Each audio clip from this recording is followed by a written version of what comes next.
So once your Instagram app has finished downloading, you're going to want to tap it and open it. And then it might look something like this. It might look a little different. I already have Instagram, so I had to back out and change some things to get to this point. So it should show you the option to log in with your Facebook account. I'm not going to do that because I already have my actual Instagram attached to my Facebook account. So the other option here, you can see under that says sign up with phone or email. It's up to you which option you want to choose. If you do sign up with your Facebook, it will connect the two. You'll have the option to follow some of the same people. It'll show you your friends and things like that. Instagram is owned by Facebook now, so it'll kind of connect very well. Otherwise, you can sign up with a phone number or an email address, and that will allow you to have all of the same features. It'll still use your phone contacts to help you find friends if you allow it to, but you won't have the same, Facebook features that you would have otherwise. So we're going to go ahead here and do this. Ignore my email. It autofills that. So to create an account, you have to enter an email address. I'm going to use my work email.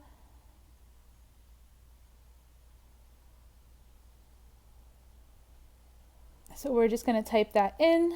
Once it's in, you can go ahead and hit next. I already tried to do this once and had to start over, so I'm going to go ahead and hit create a new account here. It's going to email me a confirmation code. It should take just a few seconds for that to come through. When you do this step, make sure you put in an email address that you're able to check so that you can get this confirmation code and sign in as well.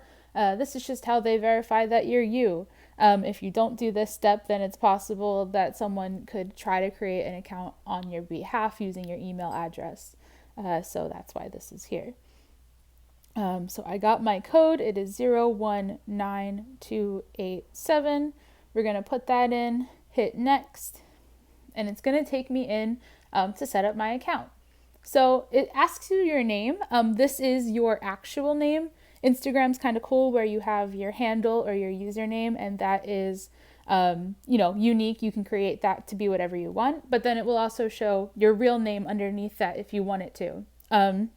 Whatever you put here where it says add your name is what it's going to show there. So I'm going to keep this as Alyssa Asher because that's what I want people to know me by on Instagram, but you could put anything on here that you want. We're going to go next, and then it's going to ask you to create a password. Make sure that this is something that is secure. Most likely you want to have a capital letter and a number and a symbol included.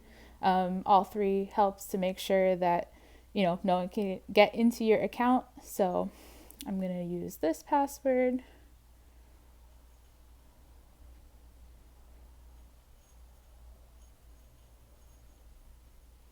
And hit next. And then it's going to ask you your birthday. This is just so that they know more about you, essentially, your age and things like that. And they can also verify, based off of your age, what kind of content they can show you. You're welcome to tap that "Why do I need to provide my birthday?" button if you want to know more about it. Now, I did learn you actually have to select the year first, otherwise it won't let you put anything in. So I was born in 1994, in April, and on the 17th. So it does know, it says right there that I'm 26 years old. So we're going to go ahead and hit next. And it has welcomed me to Instagram.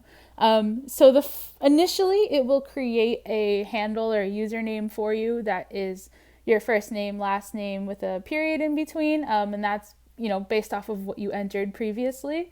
If you entered something else, it would likely show up as that something else here. I'm going to go ahead and hit change username because I don't want to keep it as that.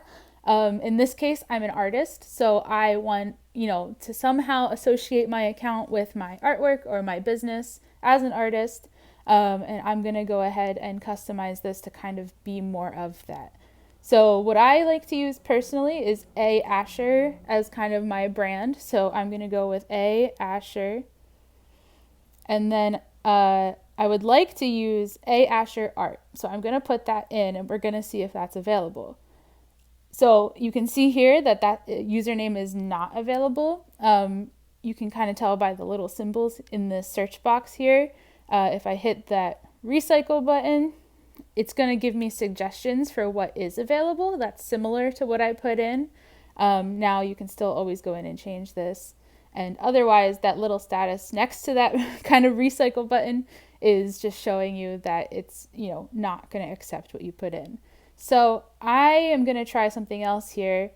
Let's try A. Asher, period, art. Cool, that's available. You can see it has that green check mark. I'm going to go with this one. You're welcome to make this whatever you want. Most likely, if it's like a unique business name or branding that you've already been using, it's probably available. Or you might just have to modify it slightly by adding a number at the end or a symbol or something like that. So we're going to hit next.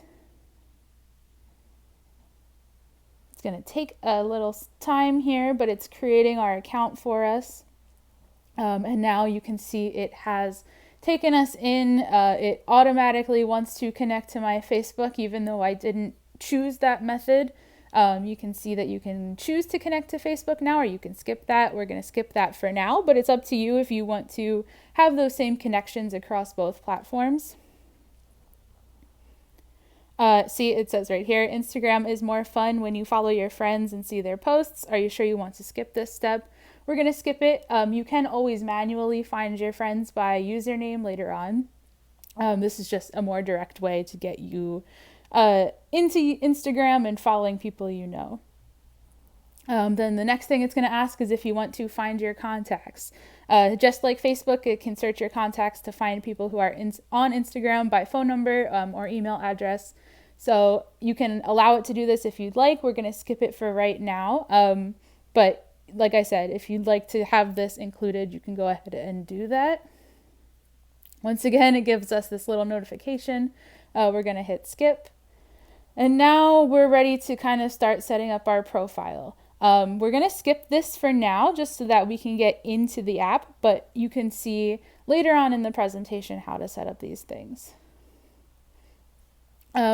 So if you choose to skip that, it's going to take you into a discovery page. The whole thing with Instagram is that you follow people that you want to see content from. So it gives you mostly famous people just as recommendations. Obviously, it knows nothing about me yet, so it doesn't really know what to show me. You can go through here and follow people before you actually get into the app if you see anyone that you might be interested in seeing content from. For me, I'm just going to move on to the next stage for right now. We'll talk about how to follow people a little bit later into the presentation as well. Notifications. So we can choose to turn on notifications or skip them. I do like to have my Instagram notifications on. You can go in later and customize exactly what you want to receive notifications for, like story posts, messages, comments, things like that. You don't have to receive them for everything. You can if you want to. That's something that, you can do later on if you'd like to, but for now we're just going to choose turn on. This is up to you, like I said. And we're going to say allow so that our phone knows it can allow notifications from the Instagram app. And now it is loading our account. So you'll see right away in here that we are at our feed. That's the little home button at the bottom. Right now there's nothing on our feed because we're not following anybody. But we'll get to that in a bit. So that is how to create your account officially. The next couple of steps in the lesson will walk you through setting up your account, customizing it to kind of fit you and show off who you are, and we'll go from there.